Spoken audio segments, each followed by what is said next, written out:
Hello, I'm Fast Lawyer. I'm with Oculus Rift Reviews. Today we're going to review and play Crooked Waters VR, a game in early access on the Steam store for the Valve Index, HTC Vive, and the Oculus Rift. It normally retails for $19.99, and the developer is Craft Game Studio. They released this game July 13, 2018 in early access, and they've had quite a bit of updates since then, and they've added content.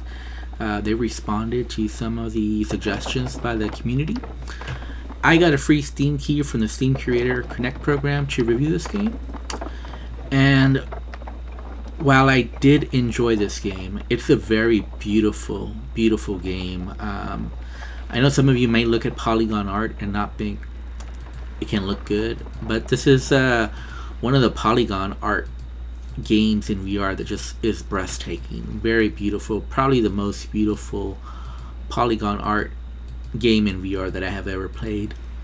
The Morrigan is also another one that comes to mind as far as polygon art type game that's just really shines in VR. And Crooked Waters VR, to me, it is the best looking one. It's just so beautiful.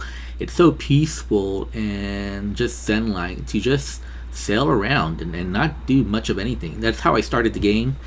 There is a reason for that, is because I had played the game before and I knew that if I engaged in combat I would go down pretty quickly. So at the start of this video you can see me just clowning around, basically just sailing around, because I wanted to show off the beauty, just how beautiful this game is, how fun and relaxing it is just to sail around in this game solo.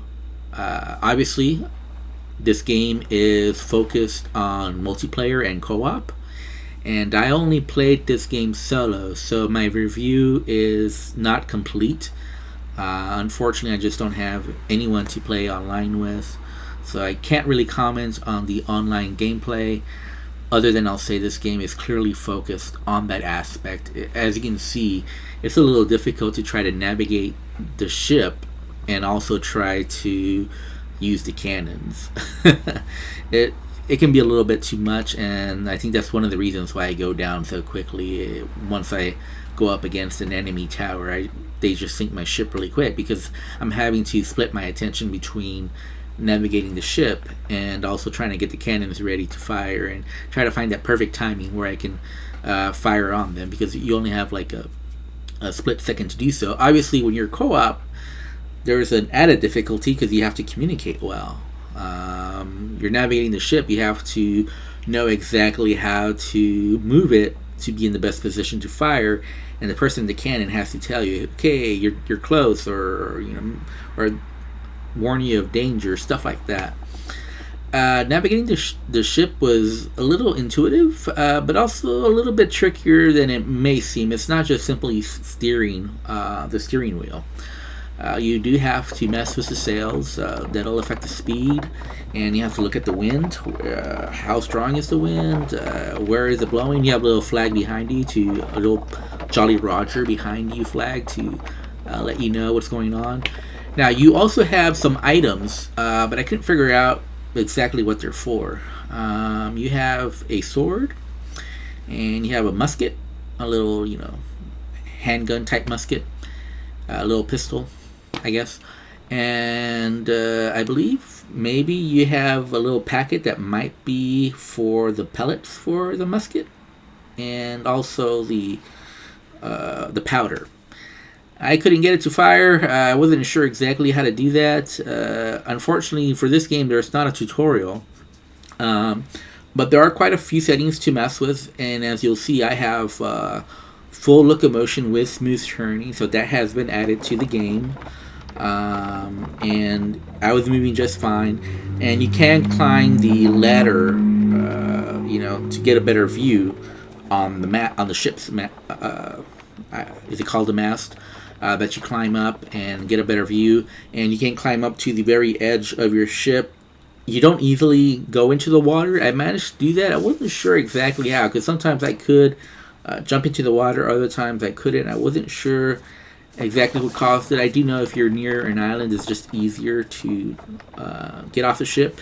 Now, in this playthrough, every time I tried that, I would get into the water and then I spawn right back into the ship. But you can land on some islands. I'm not sure if it's all the islands or just some of them that you can actually get on. Now, the islands, while they do have stuff like huts and there's like little buildings and whatnot, and they look really beautiful.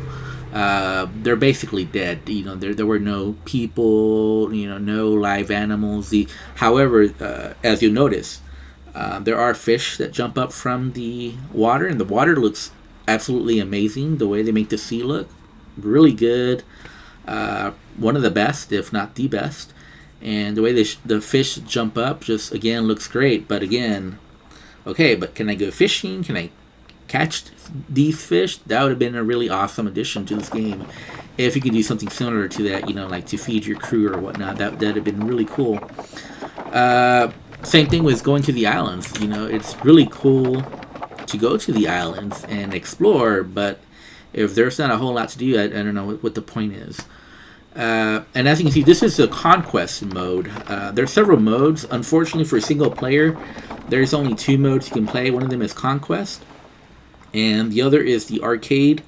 Now, I did try the arcade. I didn't show any footage of the arcade, and that's because with the arcade mode, basically you just shoot at ships that are just stationary, and there's like no people in there or anything. So I wasn't exactly sure what the point of arcade was. You can get a high score, but you're basically shooting at stationary objects, the ships that are at sea. So I didn't see the point in the arcade mode. With the conquest, you do have AI, those towers that do spawn that try to bring down your ship, and you got to be very careful.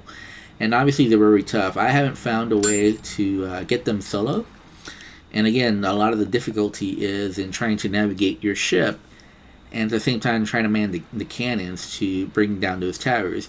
Now, to me, on this video playthrough, you'll see me get to the tower.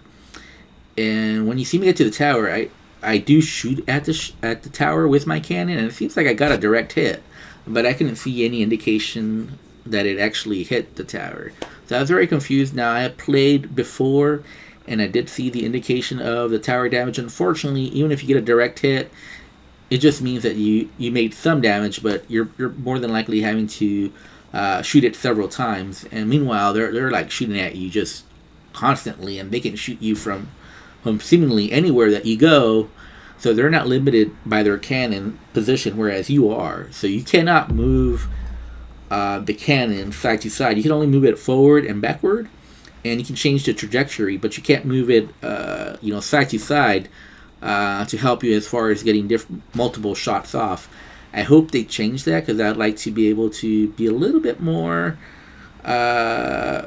flexibility there with the cannons, especially if you're playing solo. It can be pretty difficult to get the ship to navigate properly, at the same time having to worry about the cannons. With the cannons, it's very simple. You just put the cannonball, you put the powder, and you just use the little stick to fire it. I'm not sure what that stick is called. And so, you just grab those items, you do it, and you just try to time it perfectly. At the same time, you can move the cannon forward and backward, and you can, change the trajectory to get the direct hit. Now, I had fun with this game. Like I said, it's so beautiful, and I had fun sailing, but there was nobody to play with. I played on 3 different days, and none of those times was there anybody online to play with. So I'm going to have to give a huge recommendation. As much as I really like this game, I think it's going towards a really nice place. It's in early access. It needs player population. So if you want to support the devs, I highly recommend you buy this game. This is probably the best pirate game in VR, and we need more people to buy this game, basically. Thank you, Fast Lawyer. Goodbye.